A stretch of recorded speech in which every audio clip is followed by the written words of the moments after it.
Hey everybody, welcome to a new episode of Dear Frannie, the Franchise Advice Column podcast. I am your host, Catherine LeBlanc, and also a fractional Chief Marketing Officer.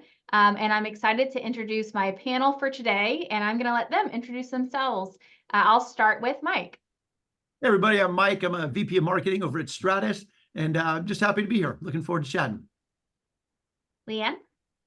Hi, I'm Liane Caruso. I'm a fractional CMO as well with Hello CMO, and I'm also the co-founder of Franchise Assembly. And Rob. My name is Rob Lancit, and I'm the VP of Franchise Development for Stratus Building Solutions. Thanks for having us today. Yes, I'm super excited for the discussion that we're going to have. And we're going to kick off that discussion with our hot takes. Because I've already gotten a little bit of a preview, I'm going to start with Liane. Okay, my hot take is, and one of the reasons that I wanted to chat with you guys, both Mike and Rob, two of my favorites. You guys are both have won Entrepreneur's fastest growing franchise, I think 2 years in a row, #1, which is a really impressive accomplishment. And I know that you guys worked really hard and you've had some big growth goals. But a lot of people, like right now, everybody's saying like responsible franchising, and some people say that fastest growing isn't always a good thing. So I would like to throw this back on you guys and tell me what you think. But congratulations to your big accomplishment, because I think Well, thanks for bringing that up and the plug. So that's great. Appreciate that. You know, I think we're in a little bit of a unique situation. I mean, I think the buzzword, the hot topic today is responsible franchising. You know, last year in 2023, we sold about over 1,050 franchises, right? But you have to understand that we've got a master franchise model, right? So we, as a corporation, as a franchise entity, have 73 master franchises throughout North America. And their role is to go out and sell single unit franchises within their territory. So it's each master that goes out and sells the unit franchise that catapulted us to become the #1 fastest growing franchise 2 years in a row. So, you know, we're not going out there and being irresponsible and just bringing anybody on board and growing and throwing out numbers just for the sake of throwing out numbers. We've got a very systemized process in which we bring unit franchisees on board. And our growth is a true testament, one, to our business model, our system, but probably more so to the dedication and hard work of our masters. Yeah, and I can jump right on top of that. Rob, I think you're right. I think that the key there is making sure that the support is there for our franchisees, right? So we're bringing on a lot of them. And so our onboarding process, I mean, if you ask us, I mean, I would say we have like the commercial cleaning perfected. We've kind of got the system down. So I think that's kind of the goal. We've been doing this for a while now. It's not like this is our first or second year, right? So once you get that system dialed in, that's kind of the benefit of franchising, right? So we have the training down, we have the support down. And our whole goal is not just to bring on franchisees. We want to have successful franchisees, right? Otherwise, the whole thing doesn't work. And that's the goal. And I think that's where we actually really shine. We're a top tier brand. And because of that, because of the success of our franchisees, more and more want to come on. We get more referrals than anything. That's where we get, and our biggest growth is from referrals. So that tells you a lot, right? So it's not just that we're going out and hitting the streets and, you know, grabbing anybody and saying, hey, come on, jump on board. No, we're actually pretty particular, and we want to bring on the right people, and that really comes through that referral base. So I think that's wouldn't you see, Rob? That's a pretty big key, right? 100%. Yeah. Well, and I would.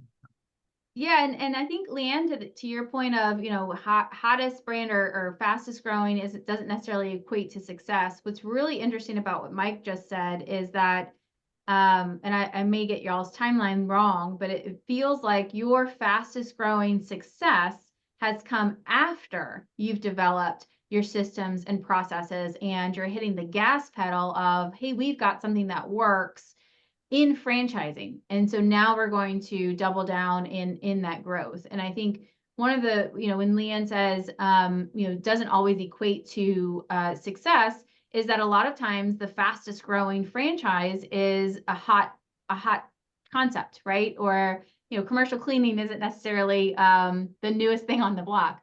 But there are kind of trends and fads that pick up that you do, you know, there's I guess what I'm saying is, and it's more of a question of how do you find the balance of being a hot concept and wanting to be first to market, because that's part of, you've got to establish your footprint in order to have future success. So you've got a hot concept and you've got to be first to market, and you're kind of building the plane while you're flying it. And so, sometimes people use the moniker of fastest growing. I guess coming to a point, sometimes people use the moniker of fastest growing to tout themselves as a success story, when truly their success story hasn't been written yet. And I think that is the biggest challenge, is that you can be fastest growing, but that does not equate to success. That just equates to you have something that people are interested in bringing to their market, and you agree you've got to be first to market in order to capitalize on it. But how do you build on success from it? Awesome. Okay, Mike, what's your hot topic today, or hot take? All right, yeah. Well, it's right along the same lines, and for me, it's ethical franchising, and I think that's an oxymoron, because I just don't see it, right. The more I'm around this and talking to folks, it's about growth and success and drive, and hey, be in business for yourself, but not by yourself. I'm like, yeah, but where's the support? Where's the that whole idea behind it? If you want to have that ethical or responsible franchising, boy, if you don't have the support and actually spending the franchise income, the dollars you're bringing in to support those franchisees, I think it's just a big game, right? And it just becomes about money. And that's one of the things I truly love about Stratus, is that we really genuinely care about our people. And that's the goal. Is not only do we want to support our masters, we want to support our units. And that's kind of what gets me up every day, and gets me excited about, is helping people build businesses and create legacy. It's just a blast. I love it. It's a great thing, but kind of becoming more and more rare in franchising the more I'm around it. And so when you say ethical franchising, do you have a definition of what that is? Yeah, not just about the money, right? Right. To have ethics, it means you're going to care much more about the bottom line and getting more and more and more. And even on the fastest growing thing, it's hilarious, because once we hit 1,000, CEO comes in and he's like, Mike, we did it. We hit our goal. This is so exciting. And then as soon as 30 seconds goes by, and he's like, I think we can get another 50. I'm like, can we just celebrate for just a minute? Like, right? Let's just have some fun for a minute. But that's that kind of that mentality of always moving forward and pushing. Yeah. And I think that some of those ethics and those boundaries can get crossed, right? Where you move toward money being the goal as opposed to serving your people being the goal. So Yeah. You bring up a really good point in terms of talking about ethical franchising, because there are a lot of brands out there, I'm not going to mention any in particular, that aren't, right? And they just take dollars. For me in a sales position, I'm fortunate that I get to put people into business every single day and change their lives, right? And sometimes the individual, the candidate that I'm talking to, is just not the right fit, whether it be for Stratus or any other opportunity that I may have worked with in the past. And the most difficult thing for a sales guy is to say, you know what, you're not the right fit for us. They're looking to cut a check and pass a check for 50, 75, whatever the dollar amount is. And you have to take a step back and say, you know what, no, this is not going to work for you in the end. A lot of franchisors, especially emerging brands, new franchise systems out in the world, they need that franchise fee, right? So sometimes they take on a less desirable candidate because they need that money to fuel their growth. What they don't realize is that saying no to that 50 grand franchise fee today is going to save them hundreds of thousands of dollars in 2 years from now when the lawsuits start, right? So, I think we have a responsibility to not just our organization, but I need to sleep at night, right? So I need to put the right people in business. Well, I think even vendors, don't you even think the vendors are doing it too, right? I mean, I've been out shopping and checking out some stuff, IFA, going to all the booths, and we have vendors charging 35% of ad spend. I mean, for what? For managing a Google campaign that you set it up once and, you maybe go in there a little bit of time going 35%, that's crazy, right? Like, and they've probably been that way for the last 10 years. They don't realize how the market has changed on that stuff. People's prices are plummeted on that. I mean, you can run Performance Max stuff and you don't even do anything. It's all automated, AI driven by Google itself, right? Attorney fees, right? I had somebody come up to me and go, man, is I had to spend $50,000 to get an FDD done for a small little gym concept. And I'm like, how many are you planning on selling? And it was just awful. Plus, then I found out 5% of gross sales for an attorney to stay on. Wow. And it just gouging people, right? So on the vendor level too. So ethical franchising, I don't know. I think that it's an easy place for people to take advantage of folks. Liane, what do you think? About ethical franchising and responsible franchising? I mean, it's certainly a buzzword right now, and I think it's a good buzzword to have. I think building teams, like to Mike's earlier point, like building teams without the infrastructure in place is just such a disservice to the people that you bring on, and you know, just taking a check because you want that growth. You need that growth to happen fast in order for you to fund it. But I think if you don't have the money to fund it from the beginning, then you shouldn't be taking on franchisees yet. It's just, I know it's a kind of catch-22, but I think you have to be It's not just that, financially. it's a lot of consultants, franchise development companies will take on a very underfunded company. You know, Right. because there was a woman, actually I won't mention the names again. She's got a small little concept. She's just started and she got taken for a ride. Mhm. And it's not my place to say something to the company that, you know, provided the service to her. But I was like I can't believe that people are still doing that today. Yeah, it gives franchising a bad name, and it's unfortunate. Yes, it Everyone does. is trying to work so hard to grow businesses and grow these small. Yeah, the franchisors are the big bad wolf, right? We're not, I mean, as a franchisor, we're hated, right? The franchisees, they love us initially because we put them in business, but they become resentful over time because they have to keep cutting a royalty check, you know, and they forget that without the franchisor in place, they wouldn't be in a position to cut that royalty check in the first place. Rob, that's a whole nother hot take. Yeah, right. I love it. I love this discussion. I think, you know, a couple of things I'm hearing is number one, if you're working with a vendor who's asking for a piece of your business before your business is even started, that may be a red flag. Another one was, you know, working with a salesperson who is willing to say no is a sign of, yes, I'm on the right track for being part of the buzzword of responsible franchising. And I think the biggest takeaway I'm finding is that we just started our own buzzword with responsible vending, or Mike, you'll have to brand it, to really bring I in get line. royalty on that, right?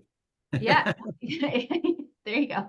Trademark, yes, marketing guy. All right, done. Yeah, there you go. We'll come up with a snazzier name, but I think that's a great call out to say, you know, I especially on the marketing side of things, we find, you know, somebody gets a taste of working with a franchise and they're like, wait, I get to work with one person and get access to 100 locations. Well, that's a lot easier than trying to go get 100 locations, which is great for vendors. We have to work with vendors. We love our partners, but working with partners who are in it not because they see, you know, a quicker way to get to more locations, but you know, understand this is what it takes to support franchising, I think is important.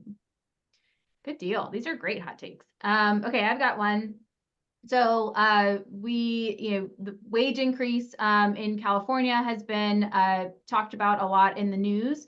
And I think for me, my hot take is I wish McDonald's would get out of the headlines and we could talk about the small businesses that it impacts, because it doesn't just impact, it does impact those McDonald's owners who have built what they are, you know, with a successful business, but it also impacts the folks who aren't associated with a franchise, the folks who are not, you know, part of it just impacts businesses in general. And so when we assign a brand name like McDonald's in these headlines, I think we do a disservice to normal people who are just trying to build a business, give people jobs in this economy. That's my hot take. Anybody want to talk about wage increase? I mean, it could be an independent McDonald's franchisee, right? So Right. they're a small business owner too. They're not, I mean, people a lot of times associate franchising with like as corporate America, right? But there are a lot of smaller brands that, you know, they're mom and pops that are operating. They're just operating under a brand name. You know, and I think Seattle, Washington State was one of the first states to increase the minimum wage a few years ago, and it kind of backfired on them because what it did is it started to hurt companies' bottom line because, you know, now they have to pay X number of dollars more to an employee. But what happened was the employee sat and said, well, hang on a sec. I can work 30 hours a week now instead of 40 and make the same amount of money. So I'm going to work 30 hours a week. Right. So it didn't increase, you know, their level of productivity. It actually decreased. So, you know, like that's a great, it's a great question. And I don't know how it's going to all play out in the end. I don't think anybody does. No, nope, we don't. I think I can kind of combine this with what we were talking about earlier. What happens is, at least for us, is we're going to take care of our unit franchisees, right? So they're going to go out, they have employees, and they're getting affected by that increase. Well, that now narrows their margin. So they're making less money because they're having to pay more. Well, we're going to go out and then we're going to increase the prices for the customer because we're going to make sure our franchisees are making money, right? They have to be profitable. It has to make sense for them. So now all the prices just go up. And that's what I think we've seen, right? The prices just go up. As soon as you keep raising that, it affects everybody. Yep. And it's because we're going to take care of our people. We're always going to take care of them. Yep. All right. Awesome. Did we cover everybody's hot takes? Nope. No. Okay. I knew. I was like, I think I left out Rob. Okay, Rob, what's your hot take? Well, I've got this here, and it's more of a discussional piece, but the top two deal killers in franchising are attorneys and family and friends. Okay. Ooh. Yeah. And When you say attorney, so this is what interesting. This came up recently. I forget, somebody I was talking to said every single one of their franchise agreements had red lines, and I said, oof, you know, that's you know, when you start to change your franchise agreement for one, you've got to be able to change it for all. And how do you keep track of what you changed, why you changed it, and you know, Rob, you talked to impacts down the road. I have seen so many hands tied because of a decision that was made 20 years ago on the franchise agreement that I can't, you know, it can be a brand killer. So you know, as a Fran Dev professional, I'd love to have you expound more on that. Well, so I don't want to put all attorneys in the same bucket here because there's phenomenal attorneys out there that I work with on a daily basis. So this isn't a broad statement, but there are many that receive their diploma in law and they put it up on their wall, and their law degree turns into a degree of I know everything. Right. So they stop providing legal advice to a candidate and provide their professional or personal opinion on the opportunity. And I'm bringing this up because this just happened to me this week. Right. An attorney, you know, read the agreement, and we tell all of our prospects, all our candidates that, you know, we're not changing anything. The agreement is the agreement because we have to keep a level playing field for everybody, right? But we also understand that the attorney has to earn his or her keep, right? So they have to come back. It's normal that they come back with wanting some changes. But I tell them right from the start, we're not making any changes, right? And when they start when they start putting forward, oh, well, you shouldn't do this. This is too risky for you. This is, you know, without even knowing the business model or what the individual is getting themselves into, we see it hurt deals quite a bit. Hmm. And then the flip side to that are family and friends. You know, a lot of people going into business, it is risky, right? And it takes, you know, a good amount of energy and belief in yourself to take the leap of faith. And, you know, there's a lot of fear going into business. Even with the support of a franchise behind it, you're putting a lot of money into it. A lot of family and friends will say, oh, you shouldn't do it. That's too risky. Like, what are you, crazy? Like, why are you looking at spending all your money on this? And I found that the reason they do that is because they're afraid to do it themselves. Right. So they like to keep human nature is kind of funny that way. We kind of like to keep Yeah. people at our playing field, at our level, Mhm. right? So they don't want somebody to succeed. And me personally, I love it when people I know succeed and make more money than I do and you know, hit it out of the park. Not everybody's like that for some reason. I can't figure it out why, but you know. So those are the two top deal killers that I see. Mike and Leanne, you got any comments on that? I mean, who you go to for advice, I think is huge when you're looking at jumping into a franchise, right? Yeah. I would go to somebody who knows franchising. I have a buddy of mine who did that. He was looking to jump into a nothing bundt cakes, right, with his wife. And they were just looking to get out of corporate America. They were just done, right? So just a perfect opportunity for franchising, right? They want to work hard. And they talk to somebody who's been in franchising for 20 years, right? That's who you go when you talk to about making the decision. And literally, they went through the FDB, looked at it and said, okay, this is great. And literally, the advice they got was, you're looking at one, but you need to be thinking about three. And Mhm. just that wisdom, right? Of, yeah, you're looking at one, but you know, in franchising, you can leverage that multi-unit. And they have, I think they're looking at their fourth now. So it just went fantastic for them. And you know, once you again get the system down and get the people in there. So I think that's where you get the great advice. Is fine if it's friends and family. They'd known each other for whatever 20 years, but it was somebody with franchising experience. I think that's a big key. I think that's a great point. It is funny when you think about people getting advice from non-experts. And you know, we in marketing, we face that all the time.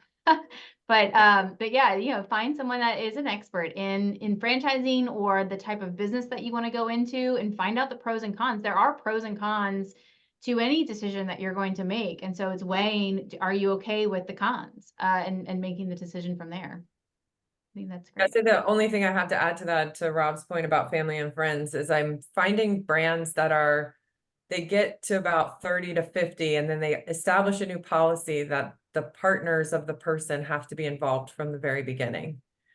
And What do you mean by that? The partners they're husbands and wives. in the decision-making process? Yes, I do that all the time. right, of course, It's a requirement. Yeah. right. It's just funny that they learn after 30 to 50 to start implementing that, because it's a deal killer at the end. I learned early on. Early on in my career, I did a deal and put somebody in a Subway, and they hadn't had a conversation with their wife about it. Oh, And she found, and when he came home and said, guess what? She almost showed him the door, right? Because Yeah. she didn't want to be, she didn't find that to be a sexy business for her, right? So she didn't want to be associated with making sandwiches and whatnot. So it was that point. It was, you know, early on in my career, it's, you know, if you're married, if you've got a partner, you know, what have you, they have to be involved in the decision-making process. They don't need to necessarily be involved in the business, but I need to speak with them. I need to know that you've got their buy-in, because the last thing I need is, starting a business is stressful. You're gonna have good days and bad days, and when things are good, nobody complains, right? And bad days, we know they're gonna happen. The last thing I need is on a bad day for you to walk in the door and your husband or wife going, see, I told you shouldn't have bought that franchise. right. Right? Because you need that support at home. Right? So I require it, like right from the get. Awesome. Awesome. All right. Well, let's jump into our question for today. Thank you already for the awesome discussion. I think that we're going to continue that with the question that we have, and I will read it and then I will start with Rob to answer.